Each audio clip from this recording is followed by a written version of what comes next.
Okay, so this is how I mix the potting soil that I'm going to use for actual 3 to 4 inch pots or bigger pots. So it's a little bit different than the blocking mix that I use for starting seeds in. And this is the next step up from starting. Okay, so I had a few old soil blocks that in the house that plants or seeds didn't germinate or whatever, so we're just gonna reuse that soil. We're just gonna break the blocks up, and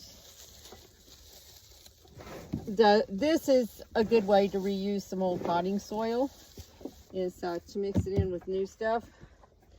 And then I have a nice big bag of regular straight peat moss, and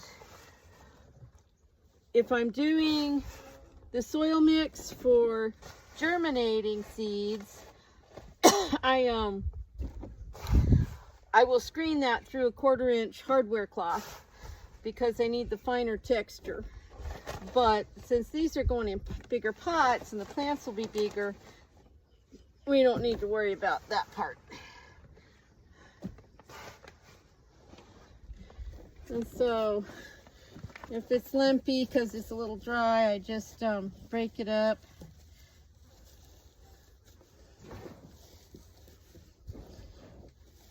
Break up the lumps.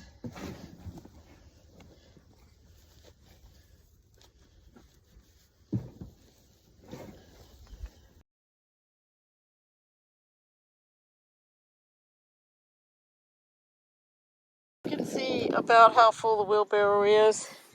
You know, I've been doing this for so long, like 50 years now, that I don't measure anything. I just sort of eyeball things and don't worry about it. So our next thing is perlite, so that we have drainage and airspace. So this container, I don't know how big a container that is, maybe 3 or 4 quarts altogether. And again, I don't really measure the perlite. I've been putting about 2 of these containerfuls into the wheelbarrow of peat moss, and that seems to be doing about the right amount. So that's about 2 containerfuls, and I'll mix that up into the peat moss. But we have a few other things that I've been experimenting with this year, and I think that it's really helped with the growth of the seedlings after I've potted them up. So we'll go get some of that stuff. What I do is I come over in my front garden, which is under a giant honey locust tree, and like this area is full of foxtails right now, but and I can't plant anything over here right now because I have a crazy dog that's not going to let anything live. And what I'm going to do is I'm going to get a couple of handfuls of soil from this garden area, and then I'm going to go get some from a couple other spots. Now I'm over here under my lilac bush, and I'm going to rake away all this honey locust leaves and things. Oh, you can see we have some earthworms in here. Okay. And I don't really want any seeds, if I can help it. But this is a great inoculant, bacteria, fungi. There's some earthworms in here. And this is really good for pretty much any plant. And this is mostly leaf mold, you know, because I don't like rake or take away the leaves or anything from over here. So we're going to get some of that. There's 2 more things I'm going to add to this. I'm not sure about how much that cup is. I have no idea, really. Does it say? I have no idea. It's just a little measuring scoop that was in something, and of course I've saved it. But I'm going to get a little bit of kelp meal. Now for that whole wheelbarrow, I'm not using very much. Okay, so I don't know, that might be maybe a quarter of a cup or so. Maybe a quarter to a third of a cup for that wheelbarrow load. And then the other thing I'm going to get, don't mind my messiness here. This is Azomite, and I ordered this. You can order it right from Azomite Company in Utah. And this says it's micronized. That means that it has been ground down to a fine flour. And we're going to add about half of this scoop of this too. This is volcanic ash that is in a deposit that is mined. And so lots more trace minerals. And that's why I'm using the kelp meal, and the azomite is the trace minerals, because there's a lot of trace minerals that are not available in our soils. I mix the kelp and the azomite up with the soil that I got, and then we're going to mix it up into the wheelbarrow.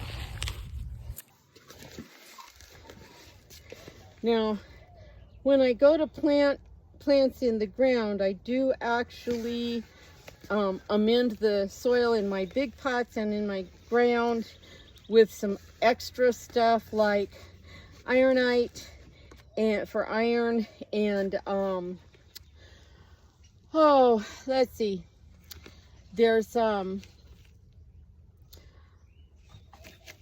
will use more kelp, I'll use gypsum, I'll use more azomite, and a product called C90, which is basically sea salt without a lot of salt.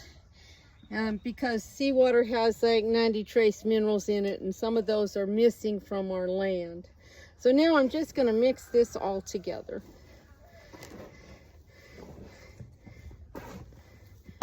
Someday I'll get the cement mixer working so I can just throw it all in there and turn the switch on.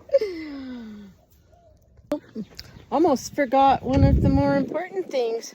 We're going to go get a 5-gallon bucket of compost. And this is just goat bedding and alfalfa hay. And each pile probably has about 10 gallons of coffee grounds that I recycle from the Lyric soda fountain in Miami. Let's show it to you. Okay, compost operation. The far end is the freshest stuff, and right now that end is sitting at about 100 degrees. When I add some more material to that and get it watered pretty good, it will hit about 150. And then after it's there for a week or two, then I turn it, and I just turn it down this row, and this part down here is probably 2 or 3 months old. You can see it's not super fine. It's still kind of lumpy. You can see hay stems in here because this is mostly waste hay with a little manure, some sawdust bedding, about 10 gallons of coffee grounds to each pile. But it's just fine for the potting mix I'm making right now. So I'm going to add this 5-gallon bucket of compost into the wheelbarrow mix.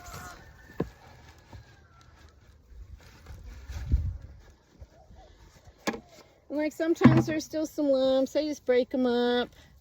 Some of this is still pretty wet from the bottom of the pile. I'm just breaking it up. If it's too hard, too dry, I might just toss it out. And now I'm just going to mix this all together.